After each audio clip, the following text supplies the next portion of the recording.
Hello friends, स्वागत है आपका फास्ट आईएएस एकेडमी के ऑनलाइन यूट्यूब चैनल पर। मैं पिसुन बाबा आपके लिए लेकर आया हूँ पेपर 3 पार्ट बी यूनिट 4। हमारे एमपीपीएससी के नए सिलेबस 2024 में पेपर 3 के अंतर्गत जो पार्ट बी जोड़ा गया है, पार्ट बी में यूनिट 4 जोड़ी गई है। यूनिट 4 में क्या दिया गया है, हमारे यूनिट 4 को हम 3 पार्ट में डिवाइड करेंगे। पहला क्या होता है, भिन्न प्रकार के इसमें मिशन दिए हुए हैं। सेकंड नंबर पर इसमें क्या दिए हुए हैं, पहले मिशन दिए हुए हैं। सेकंड नंबर पर क्या दिए हुए हैं, पीएससी प्राइमरी हेल्थ केयर या प्राथमिक स्वास्थ्य सेवाएं दी हुई हैं। तीसरे नंबर पर इसमें क्या दिए गए हैं, हमारे भिन्न प्रकार के बायोमार्कर के लिए हमारे बताया गया है। सबसे पहले किसी भी यूनिट को प्रारंभ करने से पहले हम उसके सिलेबस के बारे में समझेंगे। तो पहले हम इस यूनिट का सिलेबस देखते हैं कि इसके सिलेबस क्या है। जब हम इस यूनिट का सिलेबस देखते हैं तो हमें सबसे पहले क्या मिलते हैं, कुछ मिशन मिलते हैं। मिशन कौन कौन से हैं आपके, पहला मिशन है राष्ट्रीय स्वास्थ्य कार्यक्रम और स्वच्छता एवं बीमारियां। स्वच्छता एवं बीमारियां को हमने कहाँ पर कंप्लीट किया था, बायो में कंप्लीट कर चुके हैं। इसके अलावा हमारे इसमें जो मिशन दिए हुए हैं, जैसे आपका कुष्ठ रोग उन्मूलन मिशन, एड्स मिशन, अंधत्व मिशन, पोलियो। यहाँ पर हमें ध्यान रखने वाली बात है कि पोलियो के लिए क्या दिया हुआ है, पोलियो के लिए इन्होंने कोई मिशन नहीं लिखा है। तो हमें फिर क्या करेंगे, हमें पोलियो का समग्र अध्ययन करना पड़ेगा। पोलियो किस प्रकार की बीमारी है, पोलियो से क्या लक्षण होते हैं, पोलियो को समाप्त करने के लिए भारत सरकार द्वारा क्या प्रयास किए जा रहे हैं, विश्व में इसको समाप्त करने के लिए क्या प्रयास किए जा रहे हैं, भारत और विश्व में इसकी स्थिति क्या हुई है। उसके बाद हम देखेंगे प्रजनन एवं बाल स्वास्थ्य RCH reproduction and child health कार्यक्रम इंटीग्रेटेड चाइल्ड डेवलपमेंट स्कीम। हमारे सिलेबस में यहाँ उन लोगों ने स्कीम लिख दिया है, लेकिन स्कीम के बदले यहाँ क्या होती है, आपकी सर्विस होती है। सर्विस मीन्स आपकी सेवा होती है। क्लियर। उसके बाद हो जाएगा आपका सार्वभौमिक राष्ट्रीय टीकाकरण कार्यक्रम। उसके बाद इसमें क्या दिया है, सार्वभौमिक एवं राष्ट्रीय टीकाकरण कार्यक्रम। यहाँ भी हमें ध्यान रखने वाली बात है कि हमारा सार्वभौमिक टीकाकरण कार्यक्रम अलग है और राष्ट्रीय टीकाकरण कार्यक्रम में जो भिन्न प्रकार के टीकाकरण कार्यक्रम हमारी सरकार द्वारा चलाए जा रहे हैं उनका हम अध्ययन करेंगे। उसके बाद राष्ट्रीय आयुष मिशन। इसके पहले हमने आयुष वाली यूनिट जो कंप्लीट की थी उसमें हमने क्या देखा था, राष्ट्रीय आयुष मिशन को भी देखा था, राष्ट्रीय आयुष मिशन को देखा था। एक बार हम इसको यहाँ क्या करेंगे, एक ब्रॉड कवरेज इसका लेंगे। उसके बाद क्या हो जाएगा आपका राष्ट्रीय परिवार स्वास्थ्य सर्वेक्षण, नेशनल फैमिली हेल्थ सर्वे के बारे में हमें इसमें देखना है। इसके बाद हमारे अन्य मिशन कौन कौन से दिए हुए हैं, स्वच्छ भारत अभियान। स्वच्छ भारत अभियान कब प्रारंभ हुआ था, यह 2 अक्टूबर 2014 को स्वच्छ भारत अभियान का प्रारंभ हुआ था। आयुष्मान भारत योजना, राष्ट्रीय स्वास्थ्य मिशन। उसके बाद राष्ट्रीय स्वास्थ्य मिशन एनएचएम। एनएचएम कितने पार्ट में है आपके, 2 पार्ट में है, ग्रामीण और शहरी, अर्बन और रूरल। ग्रामीण स्वास्थ्य मिशन कब आया आपका, 2005 में आया, और शहरी कब आया, 2013 में आया। इन दोनों को मिला के 2013 में क्या लाए हम, अपना राष्ट्रीय स्वास्थ्य मिशन के लिए लाए हैं। इसके बाद हम देखना है मध्य प्रदेश में मातृ मृत्यु दर के लिए। क्लियर। इसके बाद हमारे मध्य प्रदेश में मातृ मृत्यु दर उन्होंने लिख के दिया है, तो इसमें हम 2 पार्ट में डिवाइड करेंगे। एक तो हम इसके आंकड़ों के बारे में बताएंगे, दूसरा इसके मध्य प्रदेश में मातृ मृत्यु दर अधिक होने के कारण क्या है, इसकी पृष्ठभूमि क्या रही है, वर्तमान में सरकार इसे कम करने के लिए क्या योजनाएं चला रही हैं, और अन्य इसमें हम देखेंगे। क्लियर। इसके बाद हमारे सिलेबस का दूसरा पार्ट जो हमने देखा है वह क्या है, आपके भिन्न प्रकार के बायोमार्कर। बायोमार्कर में क्या होंगे, हमारी हेमेटोलॉजी, बायोकेमिस्ट्री और सीरोलॉजी, 3 प्रकार के हमें बायोमार्कर के लिए देखना है। लेकिन इसमें एक बात ध्यान रखना है, इसमें हमें कोई पीएचडी नहीं करनी है, क्योंकि सिलेबस में लिख के दिया है, इनकी हमें सामान्य स्तर की जानकारी प्राप्त करनी है। इसके बाद हम आते हैं तो हमारा क्या होता है, प्राथमिक स्वास्थ्य देखभाल, primary health care. Primary health care के हमें पूरे डायमेंशन कवर करने हैं कि प्राइमरी हेल्थ केयर क्या है, इसके सिद्धांत क्या हैं, इसके तत्व क्या होते हैं। इसके बाद इसका सामुदायिक स्वास्थ्य केंद्र क्या है, प्राथमिक स्वास्थ्य केंद्र क्या है, उपकेंद्र क्या होते हैं, और साथ में ग्रामीण स्तर पर चिकित्सालयों का स्तर क्या है इसका हम अध्ययन करेंगे। तो चलिए आज हम अपनी क्लास का प्रारंभ करते हैं और आज हम क्या देखेंगे, सबसे पहले बायोमार्कर के लिए देखेंगे। तो बायोमार्कर में हमारा क्या दिया हुआ है कि बायोमार्कर को हम किस प्रकार से देखेंगे। बायोमार्कर, सबसे पहले बायोमार्कर का हम शाब्दिक अर्थ देखेंगे। बायोमार्कर दो शब्दों से मिलकर बना है, bio plus marker. Bio means biological और मार्कर से मिलकर बना है। बायोलॉजिकल क्या होता है, जैविक। मार्कर क्या होता है, संकेतक। तो बायोमार्कर क्या है, बायोमार्कर एक प्रकार का जैविक संकेतक होता है। बायोमार्कर क्या है, तो बायोमार्कर एक प्रकार का जैविक संकेतक होता है। क्लियर। अब इससे किसका संकेत अपन देखेंगे, संकेतक होता है तो किसका संकेत देखेंगे, तो मानव शरीर में जो भौतिक, रासायनिक और जैविक क्रियाएं होती हैं तो उनको मापन के लिए जिस मार्कर का प्रयोग करते हैं उसे क्या कहा जाता है, आपका बायोमार्कर कहा जाता है। क्लियर है। हमने क्या देखा, बायोमार्कर क्या है,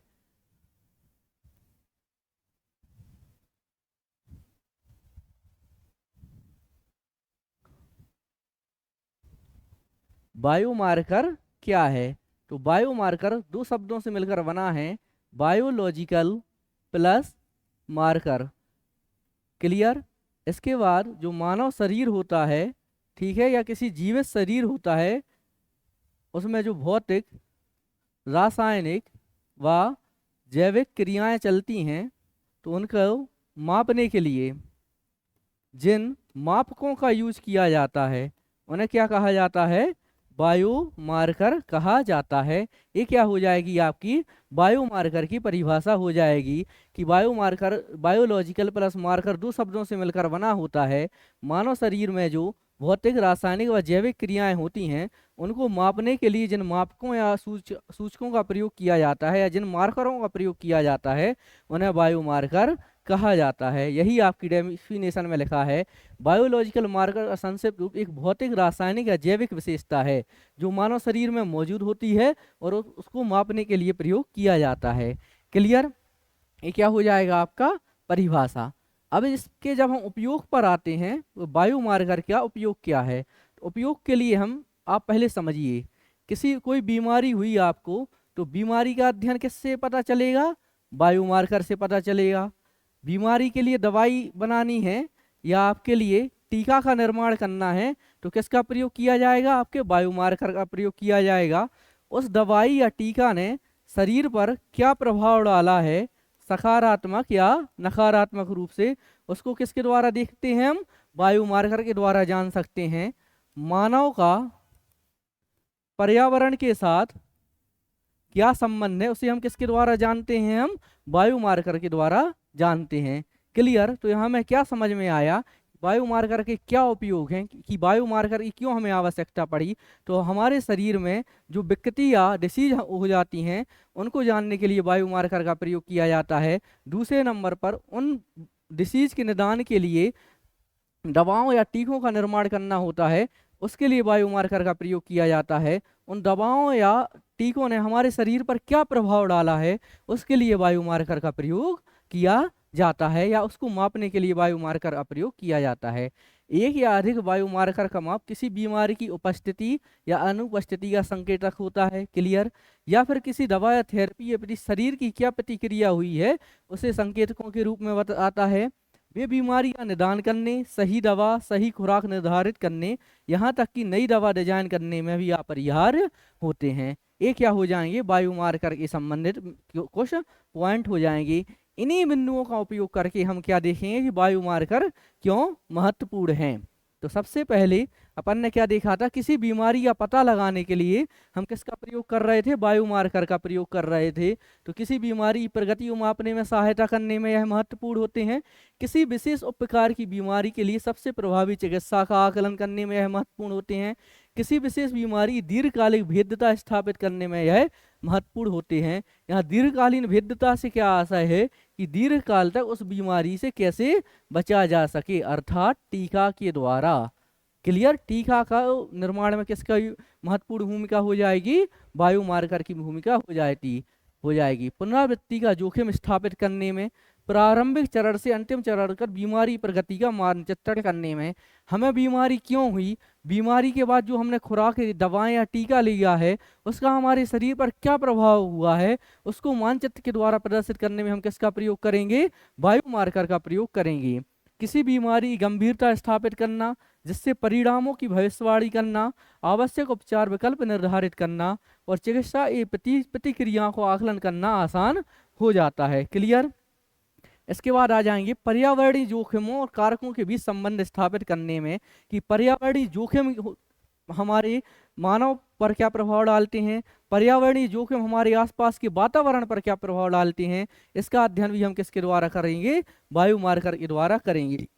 किसी बीमारी की शीघ्र निदान और रोकथाम के लिए क्या महत्वपूर्ण हो जाते हैं, हमारे बायो मार्कर महत्वपूर्ण हो जाते हैं। उसके बाद औषधीय दृष्टिकोण से भी दवा लक्ष्य पहचान, दवा प्रतिक्रिया मूल्यांकन करने के लिए भी यह आवश्यक होते हैं। तो अपन ने क्या देखा है कि बायो मार्कर क्यों महत्वपूर्ण होते हैं। क्लियर है आपके लिए। इसके बाद हम तीसरे नंबर पर देखेंगे बायो मार्कर के उदाहरण क्या हैं। तो बायो मार्कर के उदाहरण के रूप में प्रोटीन, हम शरीर में क्या देखते हैं कि प्रोटीन की कमी हो गई है, भाई हम बीमार हो गए हैं, तो प्रोटीन क्या है, एक प्रकार का बायो मार्कर है। यह हमारी शरीर जैविक रासायनिक और भौतिक क्रियाओं के लिए बता रहा है। तो प्रोटीन क्या है, एक प्रकार का बायो मार्कर है। जैसे प्रोटीन में क्या आ जाता है, आपके हार्मोन आ जाते हैं, एंजाइम आ जाते हैं, एंटीबॉडी आ जाती है, अनुवांशिक उत्परिवर्तन होते हैं, तो वो भी क्या होते हैं, आपके एक प्रकार के बायो मार्कर होते हैं। जीन अभिव्यक्ति पैटर्न भी एक प्रकार का बायो मार्कर है। मेटाबोलाइट्स इमेजिंग विशेषताएं, जैसे आपका MRI PET जो होती हैं, वह भी क्या है, आपकी एक प्रकार की बायो मार्कर होती हैं। अर्थात शरीर में किसी भी बीमारी का पता लगाने के लिए जिन प्रकार के संकेतकों का प्रयोग किया जाता है उन्हें क्या कह देंगे, हम बायो मार्कर कह देंगे। क्लियर।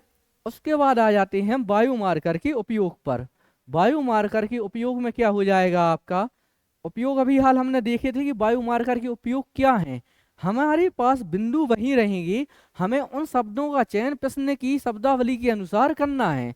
बायो मार्कर का उपयोग जो है वही बायो मार्कर का महत्व है और वही बायो मार्कर की आवश्यकता है, बस उसे लिखने का तरीका बदल जाएगा। उपयोग में हम क्या देखेंगे, चिकित्सा और दवा के विकास में किसका प्रयोग किया जाता है, बायो मार्कर का प्रयोग किया जाएगा। पर्यावरण विज्ञान में बायो मार्कर का प्रयोग किया जाएगा। व्यक्तिगत स्वास्थ्य देखभाल में बायो मार्कर का प्रयोग किया जाएगा। किसकी प्रगति और निगरानी करने में, भिन्न प्रकार की बीमारियों की प्रगति व निगरानी करने में भी बायो मार्कर का प्रयोग किया जाएगा। इसके बाद उपचार प्रतिक्रियाओं की भविष्यवाणी करने में भी बायो मार्कर का प्रयोग किया जाता है। जोखिमों का आकलन करने के लिए भी बायो मार्कर का प्रयोग किया जाता है। केवल अभी हमने अपने सिलेबस का एक पॉइंट लिया था, बायो मार्कर। बायो मार्कर के अंतर्गत हमने क्या देखा है,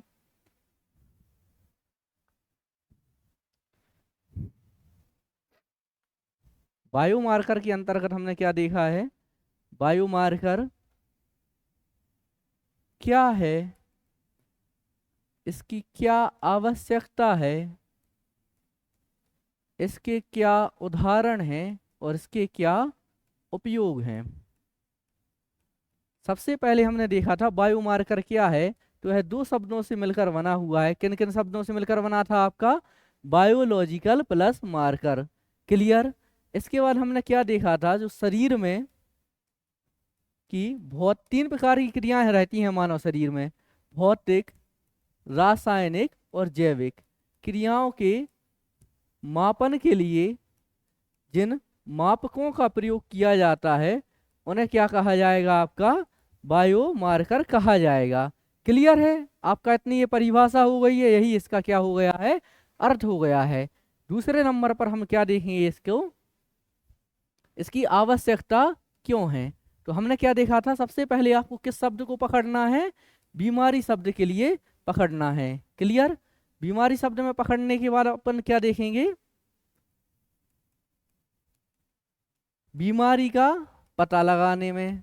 ठीक है, बीमारी का पता चला गया, पता लगाएंगे तो अपन उसके बाद किसका निर्माण करेंगे, उसकी चिकित्सा के लिए दवा का निर्माण करने में। आपका पहला उपयोग, पहली आवश्यकता, दूसरी आवश्यकता, तीसरी आवश्यकता हमने क्या देखी है इसमें, उस दवा का शरीर पर प्रभाव का पता लगाने में किसका प्रयोग किया जाएगा, आपके बायोमार्कर का प्रयोग किया जाएगा। चौथे नंबर पर क्या हो जाएगा, आपका शरीर पर प्रभाव हो गया। चौथे नंबर पर मानव और पर्यावरण का संबंध ज्ञात करने में किसका प्रयोग हो जाएगा, बायोमार्कर का प्रयोग हो जाएगा। पांचवें नंबर में क्या हो जाएगा, बीमारी की प्रगति का मानचित्रण करने में किसका प्रयोग होगा, आपके बायोमार्कर का प्रयोग किया जाएगा। यही उसके क्या हो जाएंगी, किसकी आवश्यकता होगी बीमारी प्रगति मानचित्रण के लिए, बायोमार्कर की।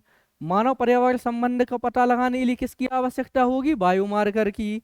शरीर पर प्रभाव, दवा का शरीर पर प्रभाव ज्ञात करने में किसकी आवश्यकता होगी, बायोमार्कर की।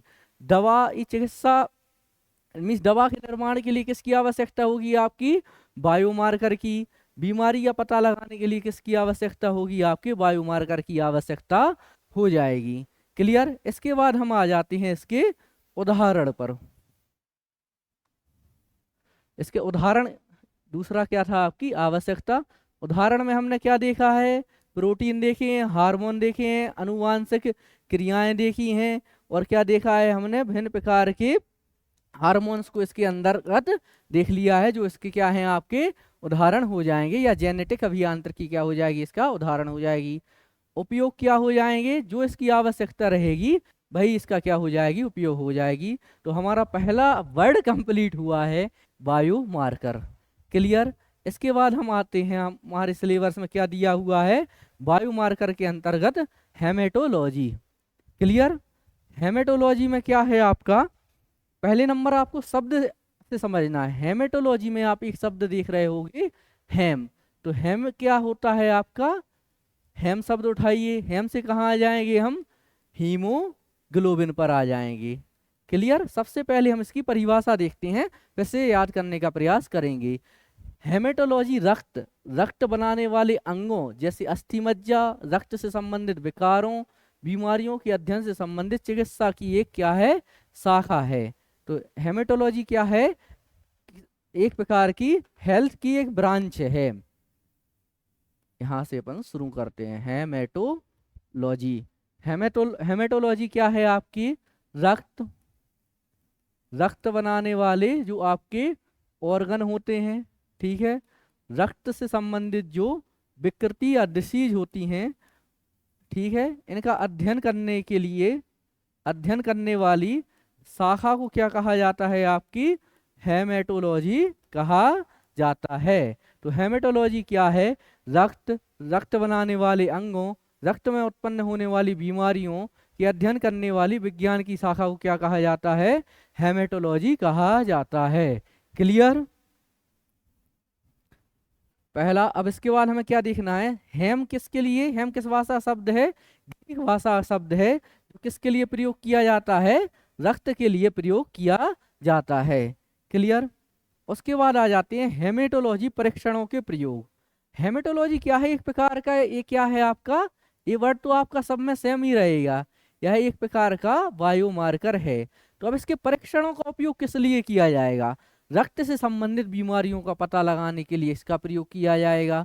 तो आपके जो रक्त से संबंधित बीमारियां जैसे हीमोफीलिया हो गई, एनीमिया हो गया, आपका ल्यूकेमिया हो गया, सिकल सेल एनीमिया हो गया, लिम्फोमा हो गया, और कई संक्रामक बीमारियों का पता लगाने और निदान करने के लिए किसका प्रयोग किया जाता है, हेमेटोलॉजी का प्रयोग किया जाता है।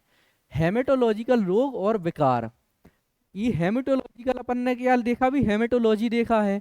अब हेमेटोलॉजिकल डिसीज कौन कौन सी होती हैं उनके लिए हम देखेंगे। तो इसकी डिसीज को हम दो भागों में बांट लेंगे।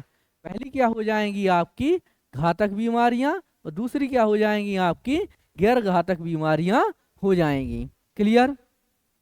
जब हम गैर घातक बीमारियों में आते हैं, तो आपके लिए गैर घातक बीमारियां कौन सी हो जाएंगी, थैलेसीमिया हो जाएगी, एनीमिया हो जाएगा, और सिकल सेल एनीमिया हो जाएगा, आपका एनीमिया हो जाएगा, थैलेसीमिया हो जाएगा, और हीमोफीलिया हो जाएगा। क्लियर। सिकल सेल जो हमने पढ़ा था अपनी पिछली क्लास में सिकल सेल एनीमिया प्रीलिम्स के लिए। तो सिकल सेल एनीमिया क्या है, इसमें रक्त कणिकाएं, कौन सी रक्त कणिकाएं प्रभावित होती हैं। तो उसमें आपकी जो लाल रक्त कणिकाएं वह प्रभावित होती हैं। लाल रक्त कणिकाओं का आकार कैसा हो जाता है, हाशिए के आकार का इनका आकार इस टाइप का हो जाता है। क्लियर। तो यह क्या है, आपकी हेमेटोलॉजी के द्वारा एक प्रकार हेमेटोलॉजिकल रोग है। क्लियर। इसके बाद इसके अभी अपन ने क्या पढ़ी हैं, घातक बीमारियां पढ़ी हैं। उसके बाद हमने क्या देखेंगे, इसकी गैर घातक बीमारियां। गैर घातक बीमारियां में क्या हो जाएगा आपका, ल्यूकेमिया, लिम्फोमा, माइलोमा शामिल हैं। क्लियर। तो हमने क्या देखा है अभी तक, सबसे पहले हेमेटोलॉजी क्या है। क्लियर। इससे हेमेटोलॉजिकल रोग डिसीज क्या होते हैं। उसके बाद अपन ने डिसीज को कितने भागों में बांटा, 2 भागों में बांटा। पहली है गैर घातक बीमारियां, दूसरी है घातक बीमारियां। गैर घातक बीमारियां में अपन ने सिकल सेल एनीमिया को देखा है। दूसरे नंबर पर हमने क्या देखा है, आपकी एनीमिया को देखा है और लिम्फोमिया को देखा है। आपकी घातक बीमारियों में ल्यूकेमिया को देखा है, लिम्फोमा को देखा है और माइलोमा के लिए देखा है। क्लियर। एक बार हम इसको पूरा पढ़ के देखते हैं इसमें और क्या अपन को देखना है। मेनली तो आपका गैर घातक विकारों में हीमोग्लोबिन पैथी जैसे थैलीसीमिया, सिकल सेल एनीमिया, अन्य प्रकार की एनीमिया, हीमोफीलिया जैसे कोगुलोपैथी आदि शामिल हैं। हीमोग्लोबिन पैथी में अनुवांशिक बीमारियां जैसे अल्फा बीटा थैलीसीमिया के अलावा असमान हीमोग्लोबिन संरचना के कारण होने वाली बीमारियां शामिल हैं, जो हल्के रंग की गंभीर एनीमिया बहुअंग समस्याओं को प्रकट करती हैं। क्लियर। इसके बाद अनुवांशिक कारणों से क्लॉटिंग विकारों में हीमोफीलिया, बोन ब्लेब्रॉन्ड रोग आदि शामिल होते हैं, जो दोनों रक्त में क्लॉटिंग कारकों के निम्न कारक बनते हैं। घातक विकारों में कौन कौन से हो जाएंगे आपके, ल्यूकेमिया, लिम्फोमा, कौन कौन से हो जाएंगे आपके, ल्यूकोमा, लिम्फोमा, माइलोमा शामिल हो जाएंगे इसमें।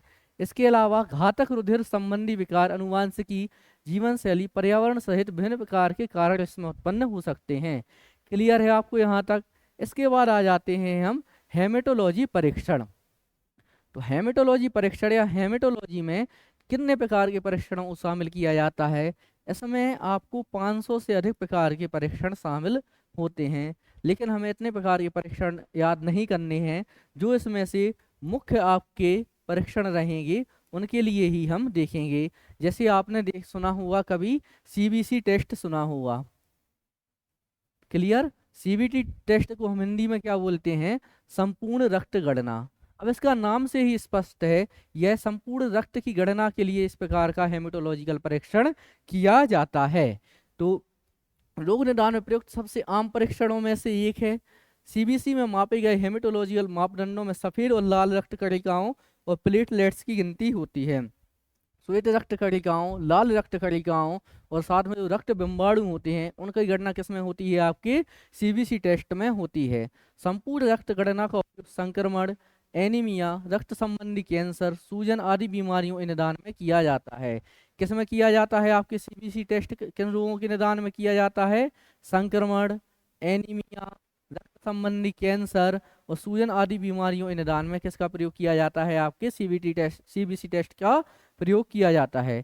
प्लेटलेट गिनती, रक्तस्राव और थक्के के विकारों के बारे में संपूर्ण जानकारी किससे प्राप्त होती है, हमें सीबीसी टेस्ट से प्राप्त होती है।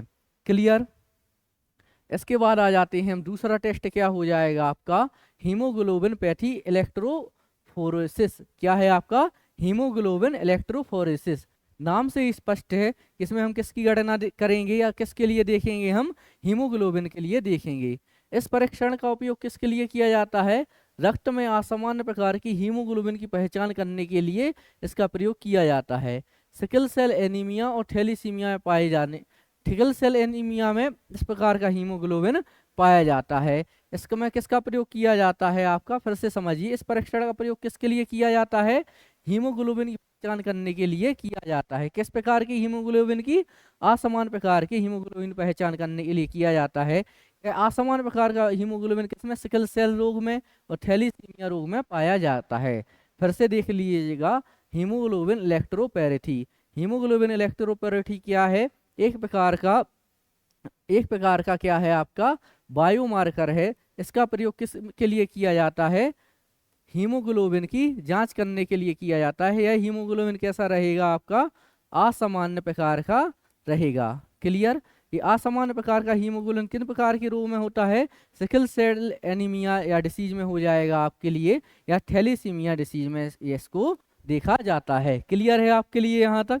उसके बाद हम आ जाते हैं परिधीय रक्त स्मीयर। परिधीय रक्त स्मीयर से आप क्या समझेंगे? रक्त कोशिकाओं के आकार और संख्या का आकलन करने के लिए एक रक्त स्मीयर माइक्रोस्कोप की तहत इसकी जांच की जाती है। केवल आपके लिए इसमें एक वर्ड याद रखना है, किसके आकार के लिए? रक्त कोशिकाएं होती हैं या जो आपकी ब्लड सेल्स होती हैं, ब्लड सेल्स के आकार के लिए की जांच के लिए किसका प्रयोग किया जाता है? आपके परिधीय रक्त स्मीयर का प्रयोग किया जाता है। किसका प्रयोग किया जाता है? परिधीय रक्त स्मीयर का प्रयोग किया जाता है। क्लियर? इसके बाद आ जाइए प्रोथ्रोम्बिन टाइम या पीटी। पीटी या फुल फॉर्म आप किस टेस्ट पर आ गए हैं? चौथे नंबर टेस्ट पर आ गए हैं। चौथा नंबर टेस्ट क्या होता है आपका? PT test. पीटी टेस्ट में पी का अर्थ है प्रोथ्रोम्बिन और टी का अर्थ है टाइम। ठीक है, प्रोथ्रोम्बिन टाइम। तो प्रोथ्रोम्बिन टाइम इसे ही क्या बोलते हैं हम? INR बोला जाता है। INR मतलब इंटरनेशनल नॉर्मलाइज्ड रेशियो। INR मतलब इंटरनेशनल नॉर्मलाइज्ड रेशियो। इसमें क्या रहा? इस रक्त परीक्षण का थक्का बनाने वाले में लगने वाले समय को मापते हैं। इसमें किसको मापते हैं? रक्त का थक्का बनने में लगे समय के लिए हम इसको इस प्रकार के मापक का प्रयोग किया जाता है। उसके बाद आ जाएंगे हम किस पर? अस्थि मज्जा बायोप्सी। अस्थि मज्जा बायोप्सी में अपन क्या रहेगा? ल्यूकेमिया, लिम्फोमा और अन्य प्रकार की बीमारियों की असामान्य कोशिकाओं की और ऊतकों की जांच करने के लिए किसके लिए प्रयोग होगा? है असामान्य कोशिकाओं और ऊतकों की जांच करने के लिए किसका प्रयोग होगा? आपके अस्थि मज्जा बायोप्सी का प्रयोग होगा। इसमें अस्थि मज्जा का नमूना कहाँ से लिया जाता है? आपकी कूल्हे की हड्डी से लिया जाता है। क्लियर है? इसके बाद हमने क्या देखा है? आंशिक थ्रोम्बोप्लास्टिक समय, PTT। अभी अपन ने क्या देखा था? PT देखा था। पी को क्या देखा था? प्रोथ्रोम्बिन, टी को टाइम। ठीक है, इसका मैं क्या देखा था? रक्त का थक्का बनने में लगे समय के लिए अपन ने इसके अंतर्गत देखा था। PTT में क्या होगा जाएगा? इसमें भी इसी प्रकार का टेस्ट किया जाता है कि रक्त का थक्का बनने में लगे समय के लिए इसमें जांच की जाती है। क्लियर है आपके लिए? तो आपका PT और PTT क्या है? आपके सेम प्रकार के बायोमार्कर हो जाएंगे। उसके बाद आ जाते हैं हम 7वें नंबर पर रेटिकुलोसाइट गिनती। रेटिकुलोसाइट गिनती में किसका प्रयोग किया जाता है? यह परीक्षण रक्त प्रवाह में अपरिपक्व लाल रक्त कोशिकाओं के प्रतिशत को मापने में किया जाता है। रेटिकुलोसाइट्स गिनती या काउंटिंग में किसका प्रयोग किया जाता है? अपरिपक्व लाल रक्त कोशिकाओं की गिनती के लिए किसका प्रयोग किया जाता है? आपके रेटिकुलोसाइट्स गिनती का या काउंटिंग का प्रयोग किया जाता है। उसके बाद आ जाएंगे इसका उपयोग अक्सर अस्थि मज्जा समारोह का आकलन करने और एनीमिया निदान और निगरानी करने के लिए इसका प्रयोग किया जाएगा। इसके बाद हमने एक बार और देखेंगे और जब आपको यह याद होंगे। कॉम्ज टेस्ट यह प्रत्यक्ष और अप्रत्यक्ष दोनों रूप से यह होता है। इस परीक्षण में का उपयोग एंटीबॉडी प्रोटीन का पता लगाने के लिए किया जाता है जो लाल रक्त कोशिकाओं को कवर करते हैं जिसमें उनका विनाश होता है। इसका प्रयोग किसके लिए किया जाता है? कॉम्ज टेस्ट का प्रयोग किसके लिए किया जाएगा? आपका लाल रक्त कणिकाओं के परीक्षण के लिए किया जाएगा। और एंटीबॉडी या प्रोटीन का पता लगाने के लिए किसका प्रयोग किया जाता है? आपके कॉम्ज टेस्ट का प्रयोग किया जाता है। इसकी PDF के लिए आप फास्ट IAS एकेडमी के टेलीग्राम चैनल पर आप जा सकते हैं। उसमें आपको हिंदी मीडियम के लिए और इंग्लिश मीडियम के लिए अलग अलग PDF मिल जाएंगी। क्लियर है? चलो एक बार हम इनके लिए सामान्य तरीके से पुनः देख लेते हैं। अपन क्या पढ़ रहे हैं? हेमेटोलॉजी। हेमेटोलॉजी क्या है आपका? सबसे पहले हमने क्या देखा? हेमेटोलॉजी। हेमेटोलॉजी क्या है? एक प्रकार का यह बायोमार्कर है। बायोमार्कर है। इसमें क्या किया जाता है? नाम पर जाना है आपको। हेमेटोलॉजी में हेम क्या है? आपका एक ग्रीक भाषा शब्द है जिसका हिंदी में क्या अर्थ होता है? रक्त। तो रक्त का अध्ययन, रक्त बनाने वाले अंगों का अध्ययन, रक्त से होने वाली बीमारियों का अध्ययन करने के लिए किसका प्रयोग किया जाता है, आपके हेमेटोलॉजी का प्रयोग किया जाता है। हेमेटोलॉजिकल रोग कौन कौन से होते हैं, रोगों को हमने दो भागों में बांटा, आपका घातक बीमारियां और आपकी गैर घातक बीमारियां। गैर घातक बीमारियों में हमने कौन देखे हैं, आपके थैलीसीमिया देखा है, सिकल सेल एनीमिया को देख लिया है। घातक बीमारियों में ल्यूकेमिया, लिम्फोमा, माइलोमा को देखा है। क्लियर। उसके बाद आ जाते हैं हम हेमेटोलॉजिकल परीक्षण पर। हेमेटोलॉजिकल परीक्षण में जब हम आएंगे तो हमने सबसे पहला कौन सा परीक्षण देखा है, आपका सीबीसी देखा है। सीबीसी में क्या होता है, संपूर्ण रक्त गणना। इसमें किसका, लाल रक्त कोशिकाओं, श्वेत रक्त कोशिकाओं और रक्त बिंबाणुओं का परीक्षण किया जाता है या उनकी गणना की जाती है। क्लियर। उसके बाद हमने कौन सा देखा है, आपका हीमोग्लोबिन इलेक्ट्रोफेरेसिस। हीमोग्लोबिन इलेक्ट्रोफेरेसिस में हमने क्या देखा है, असमान हीमोग्लोबिन की जांच की जाती है। असमान हीमोग्लोबिन किसका कारण बनता है, रोग का कारण बनता है। किन प्रकार के रोगों में यह देखा जाता है, आपका सिकल सेल एनीमिया में इस प्रकार का हीमोग्लोबिन देखा जाता है।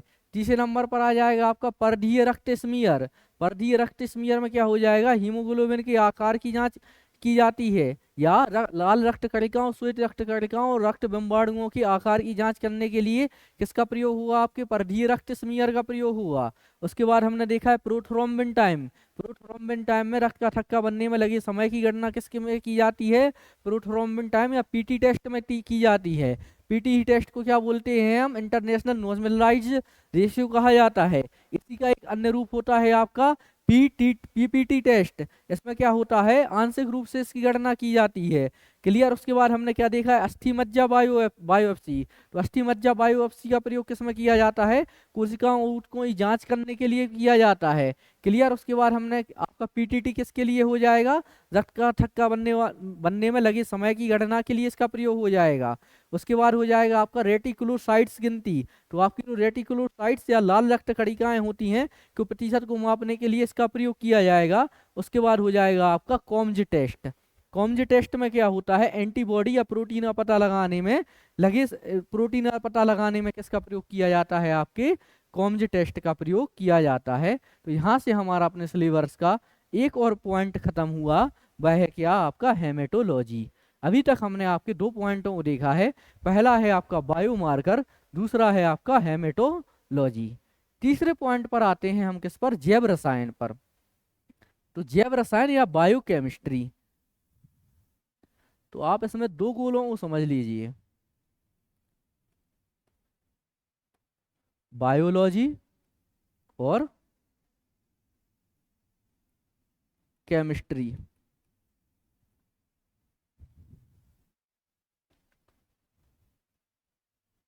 एक क्या हो जाएगा आपका, बायो केमिस्ट्री। क्लियर। अब इसमें अपन को इसके शाब्दिक अर्थ पर आइए।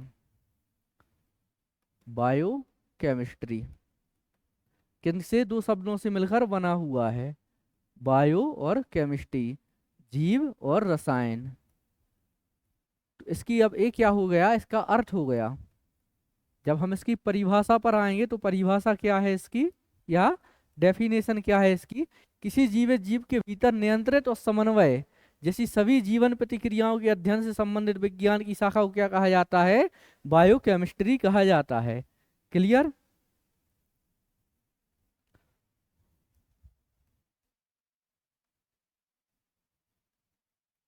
कोई जीवित जीव है, ठीक है, उसके अंदर दो प्रकार की क्रियाएं होंगी, समन्वय और नियंत्रण। किसी जीवित जीव के अंदर समन्वय और नियंत्रण से संबंधित होने वाली जो प्रतिक्रियाएं होंगी या प्रक्रियाएं होंगी या प्रोसेस होगी, इस प्रोसेस की स्टडी को क्या कहा जाएगा, या अध्ययन को क्या कहा जाएगा, आपका बायोकेमिस्ट्री कहा जाएगा। एक बार और अपन इसे ब्लैंक पेज पर देखते हैं कि आपका बायोकेमिस्ट्री क्या है।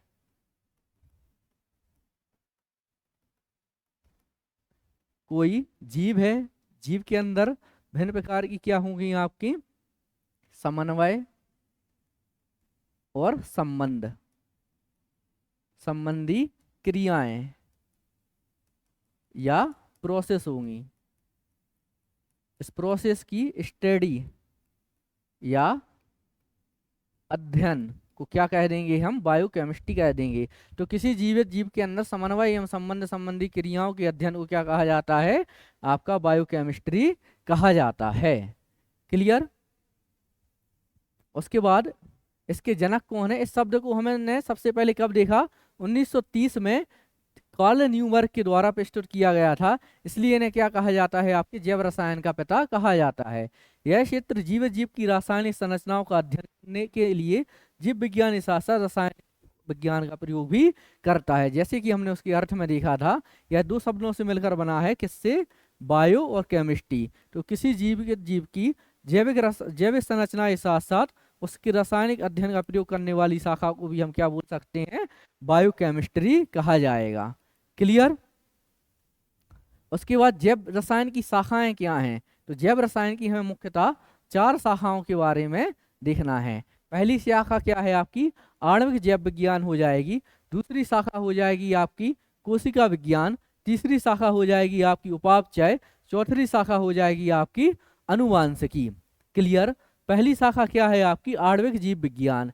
तो जैव विज्ञान ऐसे क्या कहा जाता है, आपकी जैव रसायन की जड़ें भी कहा जाता है। यह जीवित प्राणियों के कार्यों के अध्ययन से संबंधित है। तीसरे नंबर पर जीव विज्ञान की यह क्षेत्र डीएनए, प्रोटीन, आरएनए, उनके संश्लेषण के बीच अंतः क्रियाओं का अध्ययन कहा जाता है। तो अपन ने जब जैव विज्ञान या आणविक जैव विज्ञान के लिए देखा, तो इसे क्या कहा जाता है, आपका जैव रसायन की जड़ें भी कहा जाता है। इसे यह जीवित प्राणियों के कार्यों के अध्ययन से संबंधित है। क्लियर। जीव विज्ञान की यह शाखा डीएनए, प्रोटीन, आरएनए और उसके संश्लेषण के बीच अंतः क्रियाओं की यह व्याख्या करती है। क्लियर। तो पहली शाखा क्या हो गई है आपकी, आणविक जैव विज्ञान। दूसरी शाखा पर आएंगे हम, कोशिका विज्ञान। इसे क्या कहा जाता है, साइटोलॉजी कहा जाता है। कोशिका के निर्माण, कोशिका के अंगों, कोशिका के कार्यों का अध्ययन करने वाली शाखा को क्या कहा जाता है, आपका साइटोलॉजी या कोशिका विज्ञान कहा जाएगा। परिभाषा अपन देखेंगे, कोशिका जीव विज्ञान की जीवित जीवों की कोशिकाओं की संरचनाओं और कार्यों से संबंधित है। कोशिका जीव विज्ञान किससे संबंधित है, जीवित जीवों में कोशिकाओं की संरचना और कार्यों से संबंधित है। इसे क्या कहा जाता है, आपका साइटोलॉजी भी कहा जाता है। कोशिका जीव विज्ञान मुख्य रूप से प्रोकैरियोटिक पर ध्यान केंद्रित करने के बजाय किस पर ध्यान केंद्रित करती हैं, यूकैरियोटिक पर ध्यान केंद्रित करती हैं। हमने बायो में आपके लिए सेल के 2 टाइप्स बताए थे। पहला टाइप क्या था, प्रोकैरियोटिक सेल्स, और दूसरा क्या था आपका, यूकैरियोटिक सेल्स। प्रोकैरियोटिक सेल्स कैसी होती हैं, यह अविकसित होती हैं, और आपकी जो यूकैरियोटिक सेल्स होती हैं वह कैसी होती है, पूर्णतः विकसित होती हैं। तो आपका जो साइटोलॉजी है वह किस पर ध्यान देता है, यूकैरियोटिक सेल्स के अध्ययन पर ध्यान केंद्रित करता है। ठीक है, जीवों की कोशिकाओं और सिंगल मार्गों के अध्ययन पर ध्यान केंद्रित करता है। यह विषम जीव विज्ञान के अंतर्गत शामिल किए जाएंगे। क्लियर हो गया आपके लिए साइटोलॉजी। उसके बाद हम आते हैं किस पर, उपापचय पर। तो उपापचय सभी जीवित जीवों में होने वाली एक महत्वपूर्ण क्रियाओं में से एक है। उपापचय क्या है, सभी जो जीवित जीव होते हैं उनमें जो क्रियाएं होती हैं उनमें से यह एक प्रकार की क्रिया है। यह कुछ और नहीं बल्कि परिवर्तनों की गतिविधि की श्रृंखला है, जो तब होता है जब मानव शरीर में भोजन ऊर्जा के रूप में परिवर्तित हो जाता है, और यह पाचन की भी क्या है, आपकी एक क्रिया है। उपापचय को आप या मेटाबॉलिज्म को इस प्रकार से देख लेंगे, मानव या कोई जीव जो भोजन लेता है या भोजन ग्रहण करता है, तो भोजन का ग्लूकोज के रूप में परिवर्तित करता है और उससे क्या प्राप्त करता है, आपकी ऊर्जा प्राप्त करता है। इस प्रक्रिया को क्या कहा जाता है, संपूर्ण प्रक्रिया को उपापचय या मेटाबॉलिज्म कहा जाता है। मानव द्वारा भोजन ग्रहण करके उसको ग्लूकोज के रूप में परिवर्तित करके ऊर्जा को ग्रहण करना क्या कहलाता है, आपकी उपापचय कहलाती है। क्लियर। इसकी चौथी शाखा क्या हो जाएगी, आपकी अनुवांशिकी।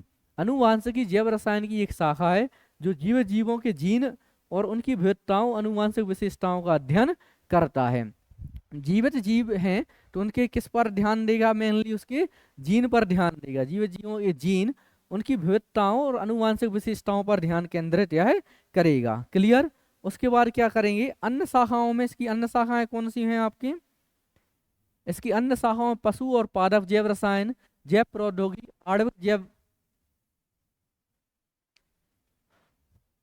आणविक जैव रसायन विज्ञान, जेनेटिक इंजीनियरिंग, एंडोक्रिनोलॉजी, विश्व विज्ञान आदि इसमें शामिल हो जाएंगी। इसके साथ इसमें पर्यावरण, प्रकाश संश्लेषण, पोषण, न्यूरोकेमिस्ट्री आदि भी इसमें शामिल हो जाएंगे। क्लियर? किसमें आपकी ये अन्य शाखाएं किसकी हैं? आपकी बायो केमिस्ट्री की।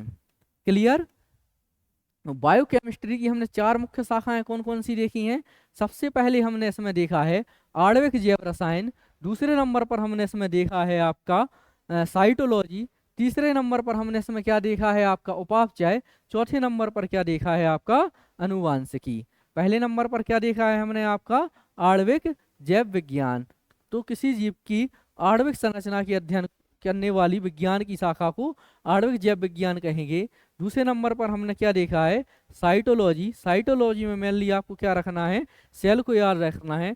तीसरे में उपापचय या मेटाबॉलिज्म, इसमें आपको पाचन द्वारा भोजन से ऊर्जा प्राप्त करने की प्रक्रिया को शामिल रखना है।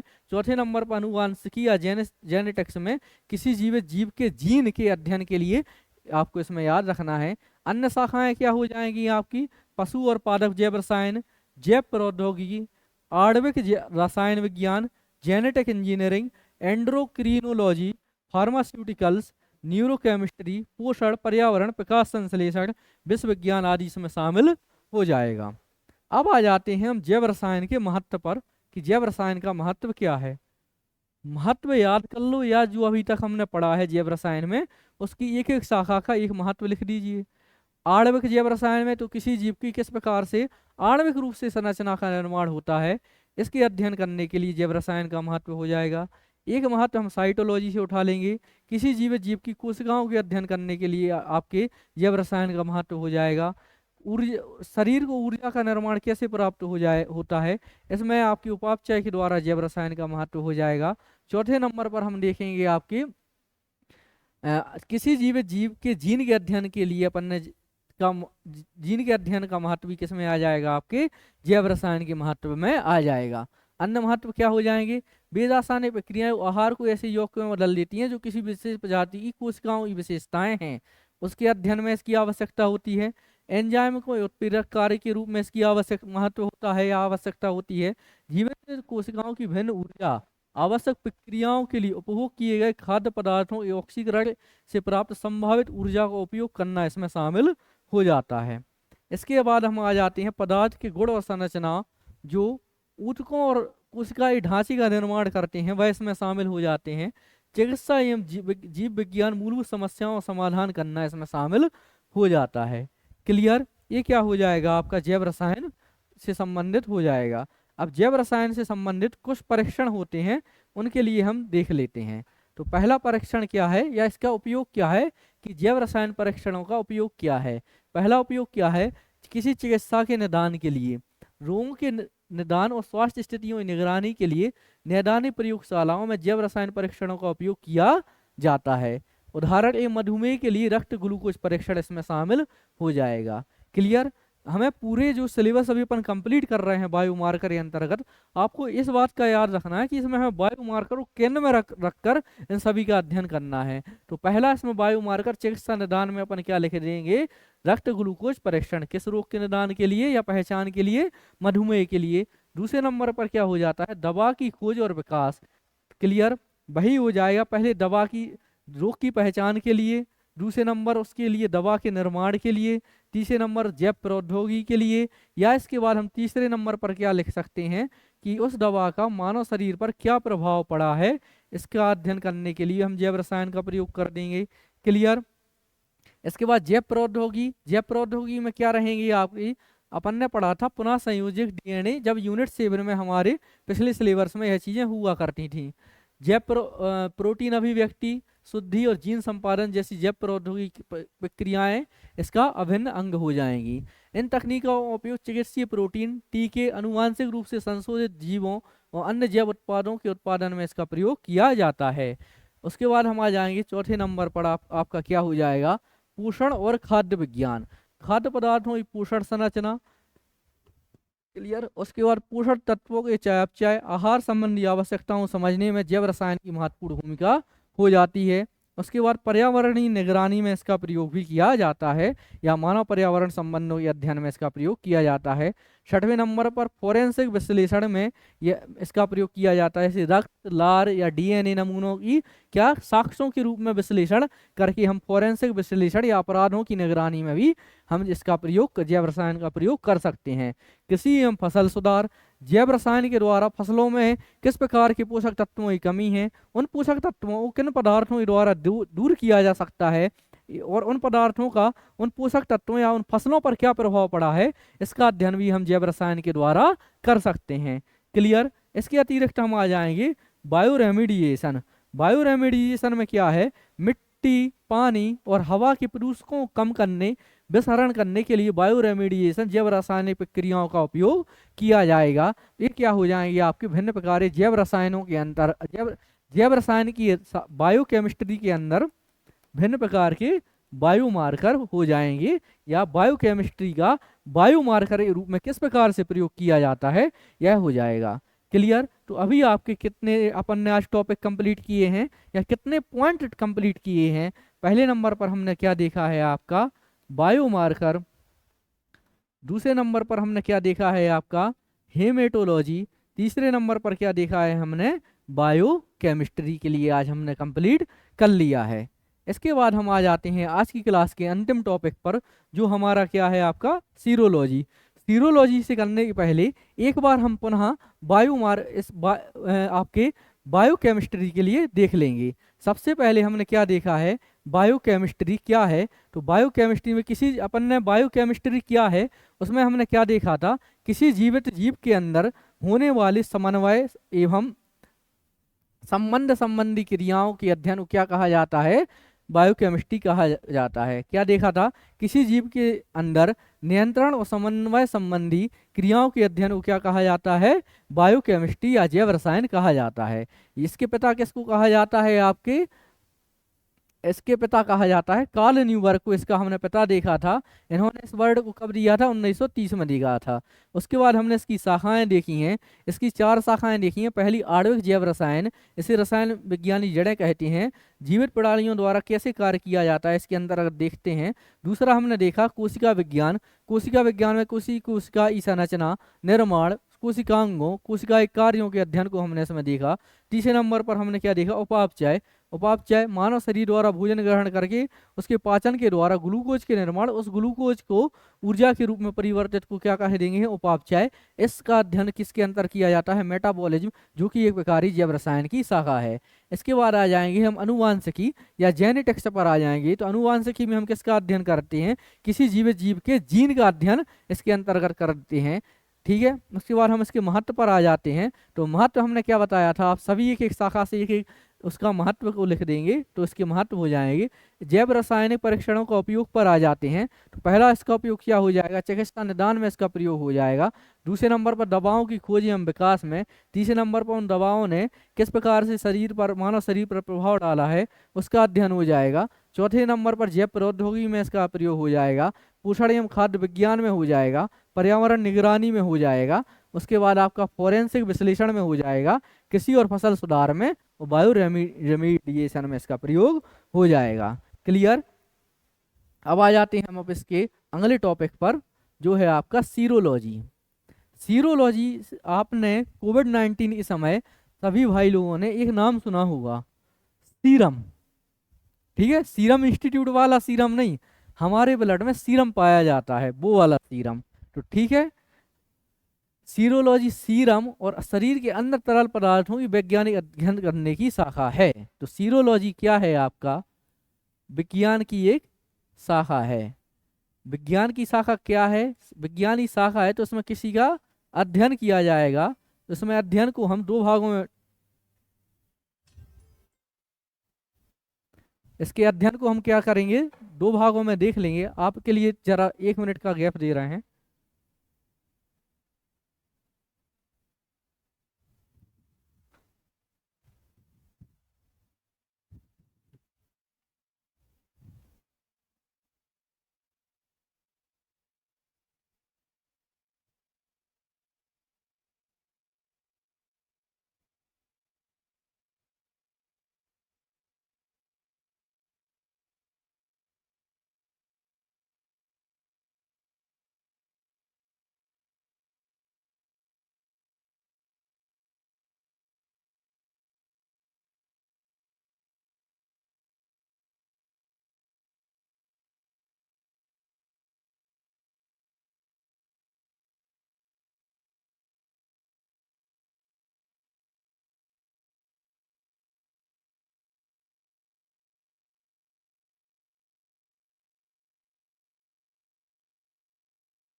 चलो, तो हम कहाँ आ गए थे आपके सीरोलॉजी पर। हमने क्या देखा था, सीरोलॉजी क्या है। सीरोलॉजी विज्ञान की एक शाखा है जिसके अंतर्गत किसका अध्ययन किया जाता है, सीरम या अन्य तरल पदार्थ जो शरीर में पाए जाता है उसकी शाखा को क्या कहा जाता है, उसके अध्ययन को क्या कहा जाता है, सीरोलॉजी कहा जाता है। क्लियर। व्यवहार में यह शब्द आम तौर पर सीरम एंटीबॉडी की नैदानिक पदार्थ पहचानों को संदर्भित करता है। फिर से समझ लीजिए, सीरम में क्या पाया जाता है, सीरम के अंतर्गत एंटीबॉडी पदार्थ पाए जाते हैं। यह एंटीबॉडी पदार्थ किस प्रकार से निदान करेंगे हमारी किसका, शरीर के अंदर अगर विकृति या हुए रोग का, उसकी पहचान करने के लिए किसका अध्ययन किया जाता है, सीरोलॉजी का प्रयोग किया जाता है। एक बार आप इसके लिए पुनः अपन डायग्राम से समझते हैं कि सीरोलॉजी क्या है।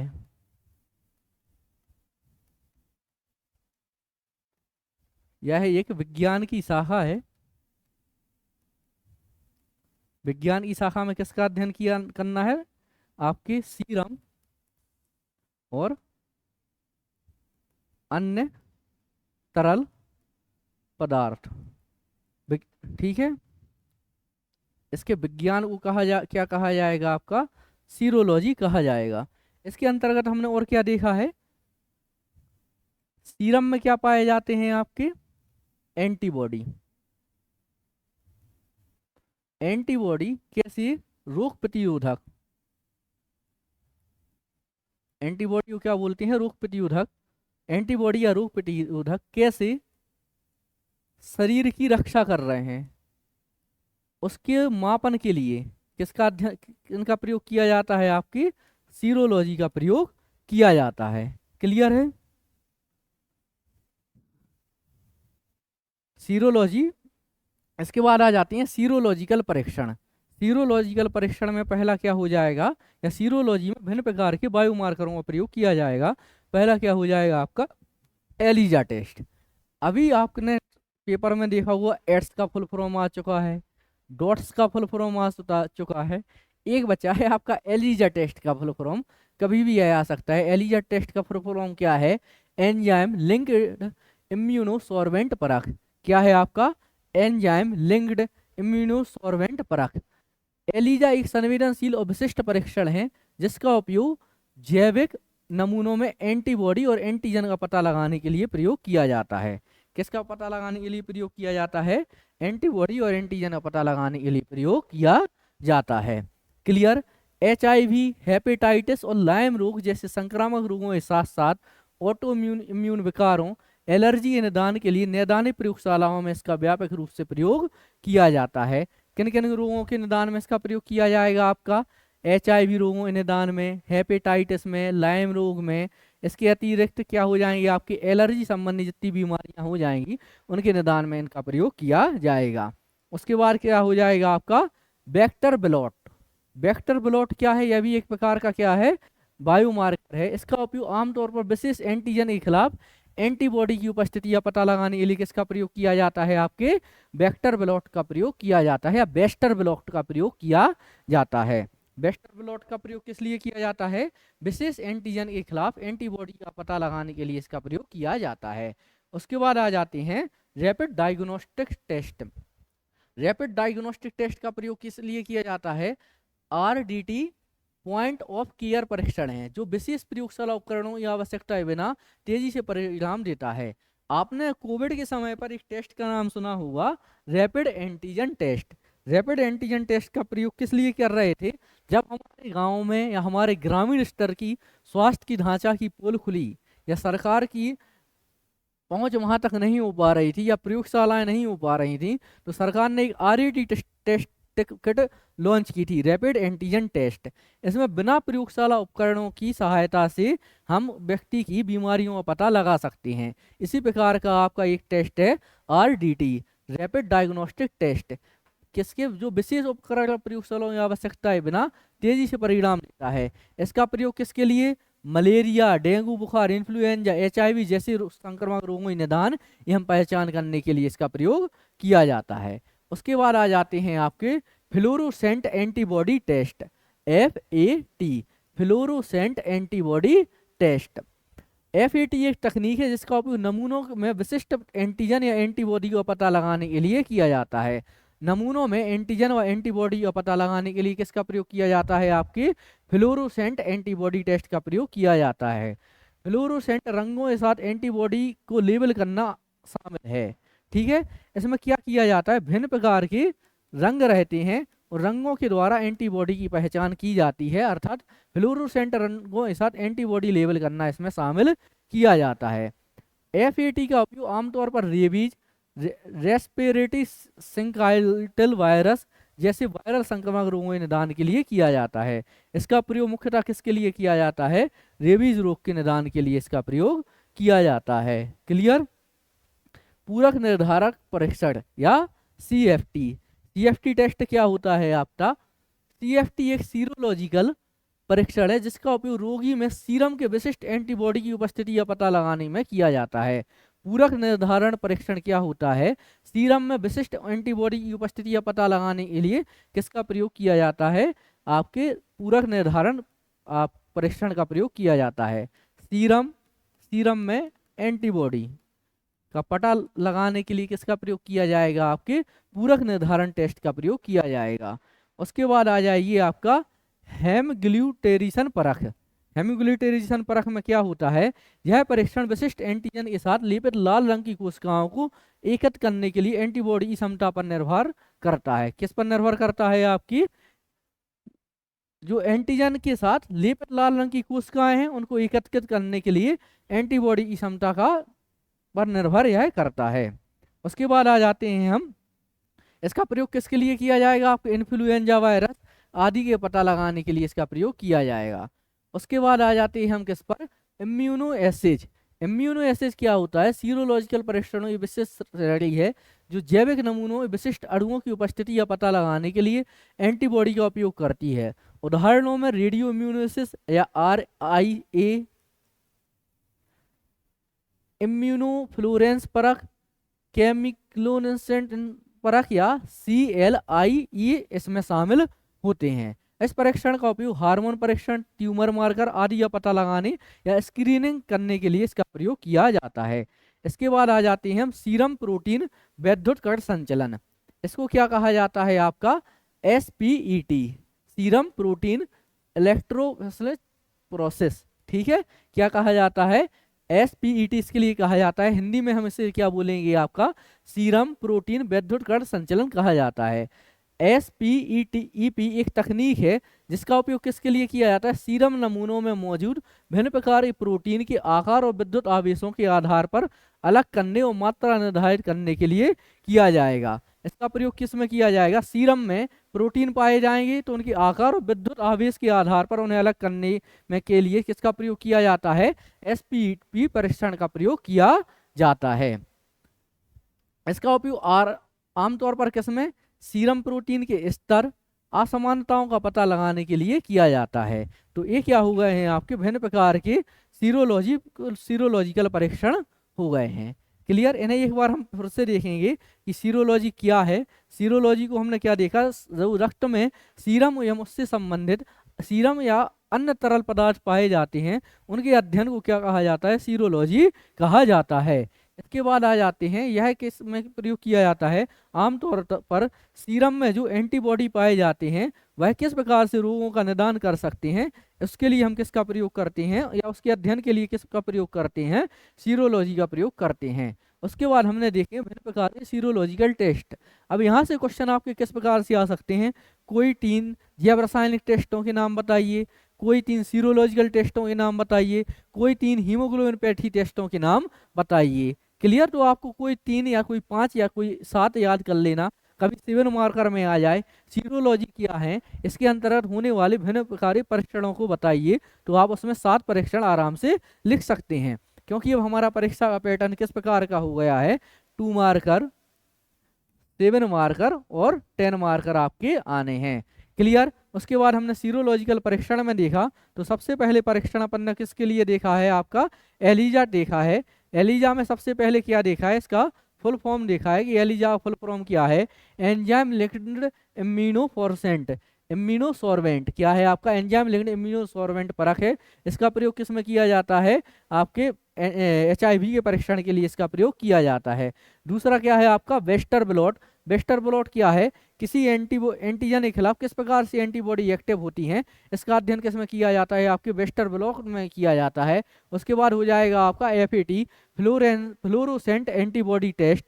इसमें क्या रहेगा, फ्लोरोसेंट रंगों के साथ एंटीबॉडी को संबद्ध करके इनका अध्ययन हम करते हैं। उसके बाद हो जाएगा आपका पूरक निर्धारण परीक्षण या CFT हो जाएगा।